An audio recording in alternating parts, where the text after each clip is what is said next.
29 मई 2022 को पंजाब के एक छोटे से गांव मौसा में दिन के लगभग 12 बजे जब ज़्यादातर लोग अपने घर में लंच कर रहे थे, तब कुछ गैंगस्टर मौत का प्लान एग्जीक्यूट करते हैं। 30 से ज़्यादा गोलियां चलाई गई। सिर्फ 27 साल की उम्र में एक आवाज़ हमेशा के लिए खामोश हो गई। इस केस में पॉलिटिक्स भी थी, गैंग राइवलरी भी और इंटरनेशनल प्लानिंग भी। आखिर क्यों मारा गया सिद्धू मूसेवाला को, कैसे चली इतनी सारी गोलियां और किसने चलवाई? Hey guys, my self Shantanu and in this video I am going to tell you about the case of Sidhu Moosewala.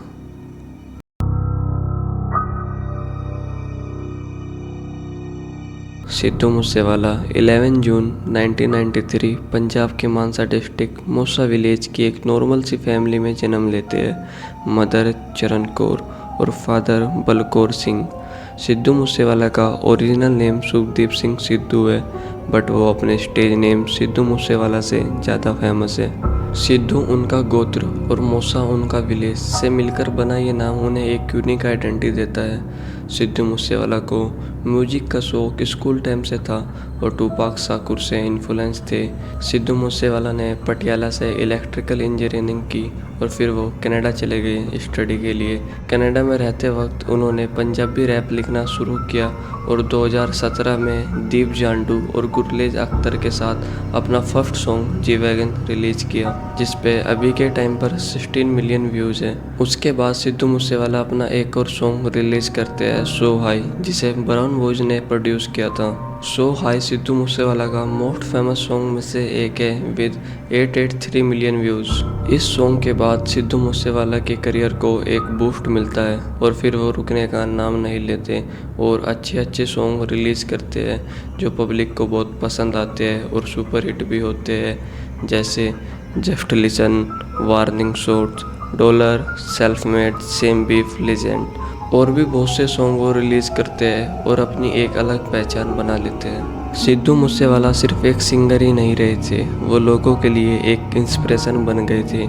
उनके गानों से लोग खुद को बहुत रिलेट करते थे क्योंकि वो एक नॉर्मल लाइफ जिया करते थे और अपने गानों में भी वही दिखाया करते थे। इतना फेमस और रिच होने के बाद भी वो अपने गांव मौसा में ही रहा करते थे। लेकिन 2021 में सिद्धू कांग्रेस पार्टी ज्वाइन करते हैं और 2022 में मानसा से विधानसभा इलेक्शन के लिए खड़े होते हैं, बट वो अनफॉर्चुनेटली हार जाते हैं। पॉलिटिक्स में आने के बाद लोगों की आंखें उन पर और ज़्यादा थी। गैंगस्टर्स, पुलिस, पॉलिटिशियन, सबका ध्यान सिद्धू पर था। सिद्धू मूसेवाला के गाने सिर्फ म्यूजिक नहीं, एक पावर स्टेटमेंट बन गए थे और जब फेम ज़्यादा हो जाए तो कंट्रोवर्सी बहुत नॉर्मल बात हो जाती है। और हुआ भी कुछ ऐसा ही। 2019 में सिद्धू अपना एक सॉन्ग रिलीज करते हैं, जट्टी जीवन मोर वर्गी, जिसके अंदर वो 17वीं सेंचुरी की सिख वुमेन वॉरियर माई भागो का जिक्र करते हैं, जो सिख कम्युनिटी को पसंद नहीं आता और सिख सेंटिमेंट को हर्ट करने की वजह से सिद्धू मूसेवाला पर मानसा और बठिंडा में FIR दर्ज होती है। As a result Sidhu Moosewala को अपने सोशल मीडिया पर आकर माफ़ी मांगनी पड़ती है। वाहिगुरू जी का खालसा, वाहिगुरू जी की फतेह। पिछले कई दिनों तो मेरे एक गीत करके सारे सिख संगतां ने मन ਨੂੰ बहुत ठेस पहुंची है ਤੇ ਮੇਰੀ ਜਾਣੇ ਅਣਜਾਣੇ ਵਿੱਚ ਹੋਈ ਇਸ ਗਲਤੀ ਕਰਕੇ ਮੈਂ ਸਾਰੀਆਂ ਸਮੂਹ ਸਿੱਖ ਸੰਗਤਾਂ ਤੋਂ, ਸਿੱਖ ਜਥੇਬੰਦੀਆਂ ਤੋਂ क्षमा दा जाचका। वाहिगुरू जी का खालसा। फिर और एक बार दिसंबर 2020 में फार्मर प्रोटेस्ट के सपोर्ट में सिद्धू अपना एक सॉन्ग रिलीज करते हैं, पंजाब माई मदरलैंड। उस गाने में सिद्धू सिख मिलिटेंट जर्नैल सिंह भिंडरेवाला और खालिस्तानी सपोर्टर भरपूर सिंह बलबीर के फोटोज और क्लिप्स यूज करते हैं, जिसके कारण सिद्धू मूसेवाला पर भी खालिस्तानी होने का आरोप लगता है। सिद्धू मूसेवाला पर एक एलिगेशन और था कि वो अपने सॉन्ग्स में गन कल्चर को प्रमोट करता है, क्योंकि सिद्धू अपने सॉन्ग्स और सोशल मीडिया पर गन्स के साथ दिखाई देते हैं। 2020 में उनकी एक शूटिंग प्रैक्टिस की वीडियो वायरल होती है, जिस वजह से एक बार फिर आर्म्स एक्ट के अकॉर्डिंग सिद्धू मूसेवाला पर FIR दर्ज होती है। उसके थोड़े दिन बाद ही सिद्धू अपना सॉन्ग समझू रिलीज करते हैं, जिसमें वो खुद को और संजय दत्त को सिमिलर दिखाने का ट्राई करते हैं, क्योंकि संजय दत्त पर भी आर्म्स एक्ट के अकॉर्डिंग FIR हुई थी। खैर, ये कंट्रोवर्सी तो नॉर्मल थी। अब बात करते हैं उस कंट्रोवर्सी के बारे में जो आगे चलकर सिद्धू मूसेवाला की डेथ का रीज़न बनी। पंजाब के गैंगस्टर कल्चर में दो बड़े गैंग एक्टिव थे, लॉरेंस बिश्नोई गैंग और बम्बिहा गैंग। ये दोनों गैंग रियल क्रिमिनल, शूटर और इंटरनेशनल लिंक्स के साथ काम करते थे। लॉरेंस गैंग को स्टार्ट किया था लॉरेंस बिश्नोई ने, जो कि एक स्टूडेंट लीडर भी रह चुका है। वो अभी तिहाड़ जेल में है, इसलिए उनकी गैंग को उनके फ्रेंड गोल्डी बरार हैंडल करते हैं। और बम्बिहा गैंग को देविंदर सिंह ने स्टार्ट किया था, जिसको पुलिस ने 2016 में ही इनकाउंटर में मार दिया था। देविंदर सिंह एक kabaddi player and a college student before turning into a criminal. Devinder के बाद अब उनकी गैंग को उनकी गैंग के मेंबर चलाते हैं। अगस्त 2021 में विक्की मिडुखेरा का मर्डर होता है। विक्की एक स्टूडेंट लीडर और लॉरेंस बिश्नोई गैंग का मेंबर था। विक्की के मर्डर की इन्वेस्टिगेशन में पुलिस 4 लोगों को पकड़ती है, लेकिन इन 4 लोगों के अलावा भी एक आदमी और था जो इस केस में इन्वॉल्व था, सगुन प्रीत, जो कि सिद्धू मूसेवाला और भी बहुत से पंजाबी सिंगर्स का मैनेजर था। ऐसा माना जाता है कि सगुन प्रीत ने विक्की के किलर्स की अरेंजमेंट में हेल्प की थी और केस में नाम आने की वजह से सगुन प्रीत ऑस्ट्रेलिया चला जाता है। लॉरेंस गैंग का मानना था कि सिद्धू मूसेवाला ने सगुन प्रीत की हेल्प की है उसे बचाने में और ऑस्ट्रेलिया भगाने में। लॉरेंस गैंग चाहता था कि विक्की मर्डर केस में सिद्धू मूसेवाला की भी इन्वेस्टिगेशन हो, लेकिन ऐसा कुछ नहीं हुआ। इसलिए लॉरेंस गैंग गुस्से में आ जाता है और सिद्धू मूसेवाला से रिवेंज लेने की सोचता है। लॉरेंस गैंग की राइवलरी बम्बिहा गैंग से थी और लॉरेंस गैंग का मानना था कि सिद्धू मूसेवाला बम्बिहा गैंग से जुड़ा हुआ है, क्योंकि सिद्धू मूसेवाला का एक सॉन्ग भी है बम्बिहा बोले। इस गाने की कुछ लिरिक्स में सिद्धू मूसेवाला बम्बिहा गैंग लीडर देविंदर सिंह की तारीफ करते हैं, जो कि ये कन्फर्म कर देता है सिद्धू मूसेवाला भी बम्बिहा गैंग से जुड़े हुए हैं। 28 मई को पंजाब गवर्नमेंट 4 to 4 VIPs की सिक्योरिटी में रिडक्शन करती है।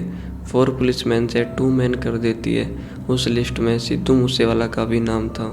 29 मई 2022 की सुबह सिद्धू मूसेवाला ने थोड़ा लेट उठकर ब्रेकफास्ट किया और शाम के टाइम उन्होंने अपनी डेली ड्राइवर और बुलेट प्रूफ फॉर्च्यूनर को घर छोड़कर अपने साथ गुलविंदर सिंह लोकल फ्रेंड और बलविंदर सिंह अपने कजन को लेकर थार जीप से निकल जाते हैं। उनका प्लान था जवाहर विलेज में अपने किसी रिलेटिव से मिलने का।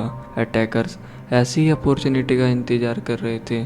उनका नेटवर्क ऑलरेडी सिद्धू की रूटीन को ट्रैक कर रहा था। जब सिद्धू अपनी जीप को लेकर घर से निकलते हैं तो 2 कार उनका पीछा करने लगती है, वाइट बोलेरो एंड कोरेला। और फिर शाम के लगभग 4:30 बजे के आसपास जवाहर रोड पर कोरेला जीप को ओवरटेक कर स्लो कराती है और फिर दोनों कार साइड से उन्हें ब्लॉक कर देती है। करोला से मनप्रीत पहले बाहर आया और सिद्धू मूसेवाला पर फायरिंग शुरू कर दी। उसके बाद बाकी शूटर्स भी बाहर आए और उन्होंने भी सिद्धू मूसेवाला पर फायरिंग करनी शुरू कर दी। सेल्फ डिफेंस में सिद्धू भी फायरिंग करते हैं, बट गोली कम होने की वजह से वो उन्हें रोक नहीं पाते। ये मर्डर पहले से बहुत अच्छे से प्लान किया गया था। शूटर्स के पास गन के साथ साथ ग्रेनेड्स भी थे। लॉरेंस गैंग ये चांस बिल्कुल भी मिस नहीं करना चाहता था। फायरिंग के बाद शूटर गाड़ी में बैठकर भाग जाते हैं। सिद्धू की गाड़ी को पहचान कर लोग उन्हें बचाने की कोशिश करते हैं, बट एक गोली हट के आर पार होने की वजह से हॉस्पिटल पहुंचते पहुंचते उनकी डेथ हो जाती है। उनके साथ साथ उनके कजन और फ्रेंड भी घायल होते हैं। मर्डर के बाद पंजाब, दिल्ली और हरियाणा पुलिस एक साथ इन्वेस्टिगेशन में लग गई। थोड़ी देर बाद गोल्डी बरार ने फेसबुक पोस्ट डालकर मर्डर की जिम्मेदारी ली। पोस्ट में लिखा था, सिद्धू मूसेवाला की मौत का जिम्मेदार मैं हूँ, गोल्डी बरार। ये मेरे भाई विक्की और गुलाल की मौत का बदला था। लॉरेंस बिश्नोई जेल में था पर मास्टरमाइंड का रोल प्ले कर रहा था। इन्वेस्टिगेशन हुई, शूटर पहचान लिए गए और पकड़े गए। ये गैंग वॉर सिर्फ पैसा या पावर के लिए नहीं था, ये था ईगो और रिवेंज का खेल। लॉरेंस बिश्नोई ने सिद्धू मूसेवाला को पहले भी थ्रेट दिया था जेल से। लेकिन सवाल ये है, क्या हम एक स्टार को प्रोटेक्ट करने में फेल हो गए या ये सिस्टम ही इतना कमज़ोर हो चुका है? खैर, आप अपना ओपिनियन नीचे कमेंट बॉक्स में लिख सकते हैं और अगर वीडियो अच्छी लगी हो तो लाइक करना मत भूलना।